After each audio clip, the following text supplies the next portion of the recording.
AWS Step Functions is a serverless orchestration service that lets you build and visualize workflows using states. In this video, we will cover the basic concepts of how flow states control execution and how to pass data between different steps. Hello everyone, my name is Rahul and welcome back to this YouTube channel. If you're new here, I make videos on .NET, Cloud and DevOps. This video is part of my .NET on AWS series and a huge shout out to AWS for sponsoring this. With AWS Step Functions, you can create workflows. Now, workflows are called state machines. You can use these to build applications, automate processes, orchestrate microservices, and also create data and machine learning pipelines. Now, some of the key terms to remember is that state machines are called workflows. Each step in a workflow is called a state because it is a state machine. Instances of the running workflows that perform tasks are called executions. So when you run a specific workflow,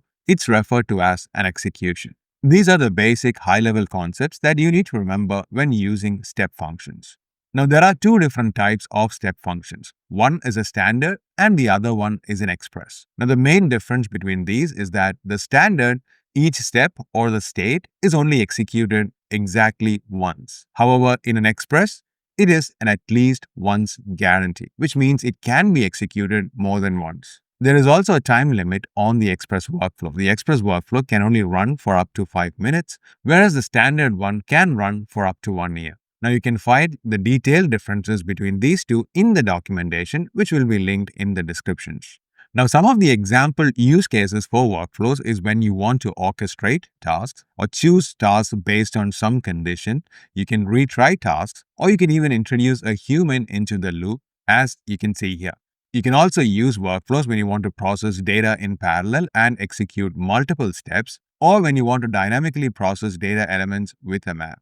Now, these are some of the scenarios or use cases where you can use AWS Step Functions. Now, we learned that each step in a workflow is called a state. Now, there are two types of states that can exist in AWS Step Functions. This is the flow state and also the task state. The flow state basically controls the flow of execution of the steps. The task state represents a unit of work that another AWS service performs. Now, this can be invoking a Lambda function or DynamoDB table, API gateway, etc.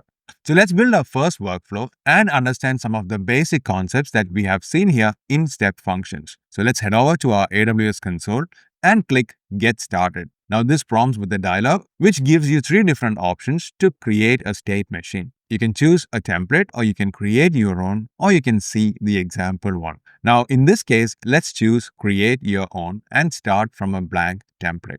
We will be building out a small workflow to see how everything fits together. So let's give this a state machine name. So let's give with this as my hello world state machine and choose standard and let's click continue. Now this presents us with the visual AWS Step Function Builder that you can use to create your workflows. You can simply drag and drop different states or you can also code this based on the template language in here. Now, this also shows the UI as you build this via code. So let's switch over to the design and build this by dragging and dropping.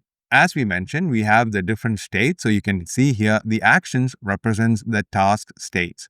This has various AWS functions that you can invoke from here. However, for this video, we will be focusing on flow to understand the basic concepts of this workflow. Now, in the flow states, you have different options like choice, parallel, pass, etc., which is basically controlling the flow of execution in this workflow. So let's create the first step by dragging the pass step and put it in here. So when we have the start, it is going to hit the pass and then end. Now in this pass step, you can specify an output and let's pass in a hello world string. Now this is going to send this hello world as the output. Now you can test this state independently. So like clicking the test state and clicking start test. Now you can see this outputs the hello world. Now to make this as a workflow, you can click create, which is going to create a new workflow for which it needs permissions to create this role. So let's click confirm, which is going to create a new workflow. So you can see that it is successfully created. Let's clear all this and let's click Start Execution. We can pass in an input if we need, but in this case, we don't need an input. So let's click Start Execution. So this is going to run the workflow, which is an execution, and you can see this is being run here. Now in the UI builder, you can click at each of these steps and you can see the output here, which is hello world. Now this particular step is not doing much. Let's say we want to pass something to this task and output that inside here. So let's go back and let's click edit the state machine and let's pass some input to our state machine. Now to access the input that comes into a step, now you can use the $states reserved variable. It has different properties inside that and input is one of them. So we can say $states.input and access the data that is being put into that specific step. So if we come back to here, this step's input is coming from start. So when we are running the workflow, we can pass some input which will directly be passed to this state. So let's access that and output a text. So let's click this. Let's go to the output and in the hello world, let's output some string that is being passed into here. Now, if you want to access variables inside this, we'll have to convert this from a simple string into a JSON expression. Now with JSON, you can augment, transform, or even replace the data before it's passed into the next state or even when you're using within that step. Now, JSON is a lightweight query and transformation language for JSON data.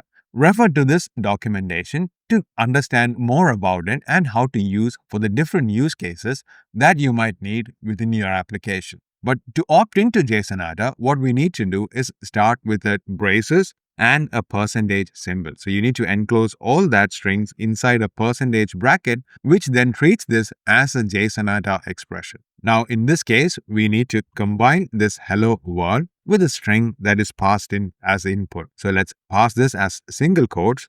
Let's use the ampersand to combine the strings and let's also specify the variable. So in this case, we need to specify $states. Let's use the .input. And let's say we have a name property coming in from the input. So let's specify .name. Now let's save this and let's click execute again. Now in this case, we need to pass in an input. So let's pass in an input which expects a name. So let's specify name and let's paste Rahul in here. And let's close this JSON object. So we are simply passing a JSON object into as input. And let's click start execution. Now in this case, you can see it has again passed. So if we click here, you can see the input is name Rahul and the output is hello world Rahul. Now you can put a space after world, which will make it as a good formatted string. So let's edit the state machine again and fix that. Now, so far we have seen the pass state, but what if we want to add more states to this? So let's switch over to the flow and let's add in a choice state. Now, the choice state basically is like a if loop and adding conditions or choices to your workflow. So by default, it adds two states where you have a rule 1 and also the default rule. So let's edit this rule and choose another path for this workflow. So let's edit this rule 1. And let's again pass in a condition. Now you can again opt into JSON string inside here. And let's specify a JSON string to control this. Now let's assume we have an input $time of day, which is going to specify the time of day it is as morning, evening, etc. And if it's morning, we need to specify a specific greeting. So in this case, let's specify if time of day is equal to morning, we need to specify a different greeting, which is going to go into this flow state. So I'm just specifying $time of day as the rule. You can also see that rule showing up inside here. Now, in this specific flow state, you can drag in more workflow states. So let's say in this, we specify the pass state and we can set up a variable. Now, to get $time of day, we cannot simply pass this through states because the initial JSON input is not directly coming to the choice state. It's coming through the states, which means it'll only be available to the first workflow step that is in its path, which is our pass state that we used to output the hello world. Now, if you want any values that's coming from the input to be persisted across multiple steps in your workflow, then you need to save this as a variable, which you can do in the pass state itself. We can switch to the variables and let's specify the variables to set. So let's say we need to have two variables. One is the name and the other one is the time of day. So we can have the name. Now for the name, we can use the JSON expression by using the percentage curly brace percentage symbol, and we can use the $states.input state.name. So we are getting the name value using JSON expression from the state's input. So similarly, we can add another property. Let's call this as time of day. And let's set the time of day similarly using a JSON expression. So let's opt into that. Let's specify $states.input and let's expect a time of day to be also passed to this. Now we have two of these variables set, which means we will have access to it inside here. Now $time of day can be directly used without any states or input because that is a variable. That is why we've directly used $time of day here without using states. Now, any variable that you set using this format is accessible throughout across these steps. Now, in the $time of day path, we can use the pass state again and set another variable. So let's specify another variable as greeting. And let's say the greeting is hello, good morning. Now, in the default state as well, you can have other steps inside this. So let's again drag in a pass state and set the variable greeting to something else. So let's specify have a nice day. So we have two different greetings in our two different flows inside this. Now, if you want to output these greetings outside of these steps, you can also do that. Let's drag in another pass step below this and let's output the greeting. So again, like before, let's opt into the JSON expression. Let's specify hello. Let's specify a name, which we already have as a variable. So we can simply now use $name and let's club again this with the greeting. So let's add in a white space and let's specify ampersand and let's specify $greeting, which is another variable that we have set.